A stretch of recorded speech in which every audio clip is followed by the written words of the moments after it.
بسم اللہ الرحمن الرحیم۔ پہلے ویڈیو کے اندر میں نے صلاۃ التسبیح کی فضیلت کو بیان کر دیا کہ رسول اللہ صلی اللہ علیہ وسلم نے صلاۃ التسبیح کی کتنی فضیلت بیان فرمائی۔ ابھی میں آپ کو صلاۃ التسبیح پڑھنے کا طریقہ بتاتا ہوں کہ صلاۃ التسبیح کی نماز کس طریقے سے پڑھی جاتی ہے۔ صلاۃ التسبیح کی نماز کے اندر جو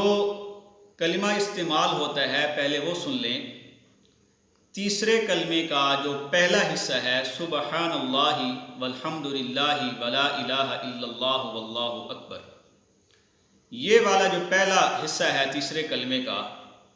اس کو صلاۃ التسبیح کی ہر رکعت کے اندر تقریباً 75 دفعہ پڑھا جاتا ہے اور 4 رکعتوں کے اندر 300 دفعہ اس کو مکمل کیا جاتا ہے۔ اب صلاۃ التسبیح پڑھنے کے 2 طریقے احادیث کے اندر ذکر ہوئے ہیں جو محدثین نے ذکر کیے ہیں۔ پہلا طریقہ یہ ہے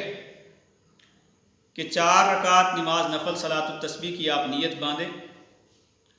اور ثنا سورۃ الفاتحہ، اس کے بعد سورت پڑھیں اور سورت پڑھنے کے بعد 15 دفعہ آپ اس کلمے کو سبحان اللہ والحمد للہ ولا الہ الا اللہ واللہ اکبر، یہ کلمہ 15 دفعہ رکوع میں جانے سے پہلے پڑھیں۔ اس کے بعد اللہ اکبر کہتے ہوئے رکوع میں چلے جائیں، پھر رکوع کی جو تسبیحات ہیں وہ پڑھنے کے بعد 10 دفعہ اس کلمے کو پڑھیں، پھر سمیع اللہ لمن حمدہ کہتے ہوئے رکوع سے اٹھیں اور قومہ کے اندر آپ 10 دفعہ اسی کلمے کو پڑھیں، پھر اللہ اکبر کہہ کے سجدے میں جائیں، سجدے کی تسبیحات کے بعد 10 دفعہ پھر اسی کلمے کو پڑھیں، پھر اللہ اکبر کہہ کے جلسہ کے اندر بیٹھ جائیں اور 10 دفعہ اسی کلمے کو پڑھیں، پھر دوسرے سجدے میں جائیں، دوسرے سجدے کی تسبیحات کے بعد اسی کلمے کو 10 دفعہ پڑھیں اور دوسرا سجدہ کرنے کے بعد پھر آپ بیٹھ جائیں، دوسری رکعت میں کھڑا نہیں ہونا، بیٹھ جانا ہے آپ نے اور 10 دفعہ اسی کلمے کو پڑھ کے پھر آپ نے دوسری رکعت کے لیے کھڑے ہونا ہے۔ پھر دوسری رکعت کے اندر آپ نے سورۃ فاتحہ پہلے پڑھنی ہے، پھر سورت پڑھنی ہے، پھر اس کے بعد پھر 15 دفعہ یہ کلمہ پڑھنا ہے اور پھر اسی طرح دوسری رکعت بھی آپ نے مکمل کرنی ہے، دوسرے سجدے کے بعد 10 دفعہ پڑھنا ہے، پھر تشہد کرنا ہے، پھر اسی طرح تیسری چوتھی رکعت پڑھنی ہے آپ۔ ایک طریقہ تو یہ ہو گیا۔ دوسرا طریقہ صلاۃ التسبیح پڑھنے کا جو ہے کہ آپ نے نیت باندھنے کے بعد سب سے پہلے ثنا پڑھنی ہے سبحانک اللہم، یہ پڑھنے کے بعد آپ نے 15 دفعہ اس کلمے کو پڑھنا ہے سبحان اللہ والحمد للہ لا الہ الا اللہ واللہ اکبر۔ اس کے بعد تعوذ، تسمیہ، سورۃ فاتحہ اور سورت پڑھنے کے بعد پھر 10 دفعہ رکوع میں جانے سے پہلے آپ نے اسی کلمے کو پڑھنا ہے، پھر آپ نے رکوع میں جانے کے بعد 10 دفعہ، پھر رکوع سے اٹھ کے 10 دفعہ، پھر پہلے سجدے میں 10 دفعہ، سجدے کے درمیان میں 10 دفعہ، دوسرے سجدے میں 10 دفعہ اور دوسرے سجدے کے بعد اب آپ نے بیٹھنا نہیں ہے، اللہ اکبر کہتے ہوئے دوسری رکعت کے لیے آپ نے کھڑے ہو جانا ہے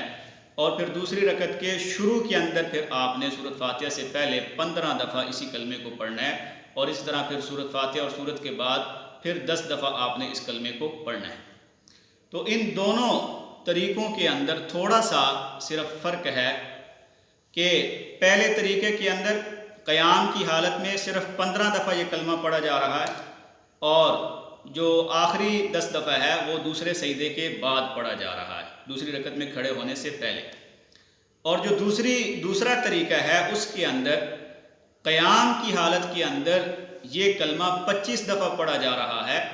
اور اس صورت میں دوسرے طریقے کے مطابق دوسرے سجدے کے بعد یہ کلمہ نہیں پڑھا جا رہا۔ اس طرح ہر رکعت کے اندر دونوں طریقوں کے مطابق ہر رکعت میں یہ 75 دفعہ یہ کلمہ پڑھا جا رہا ہے اور 4 رکعتوں کے اندر 300 دفعہ یہ کلمہ پڑھا جا رہا ہے۔ تو یہ دونوں طریقے محدثین نے ذکر کیے ہیں، ان میں سے جس طریقے جو آپ کو آسان طریقہ لگے اس طریقے کے مطابق آپ صلاۃ التسبیح کی نماز پڑھ سکتے ہیں، لہٰذا کوشش کریں کہ اس نماز کو ضرور پڑھیں، اگر زیادہ نہیں تو کم از کم اپنی زندگی میں ایک دفعہ، جس طرح حضور نے تاکید فرمائی اپنے چچا کو، اپنے پیارے چچا کو، تو اس طرح زندگی میں کم از کم ایک دفعہ ضرور اس نماز کو پڑھنے کی کوشش کریں۔ اللہ تعالی ہم سب کو عمل کی توفیق عطا فرمائے۔ وآخر دعوانا ان الحمد للہ رب العالمین۔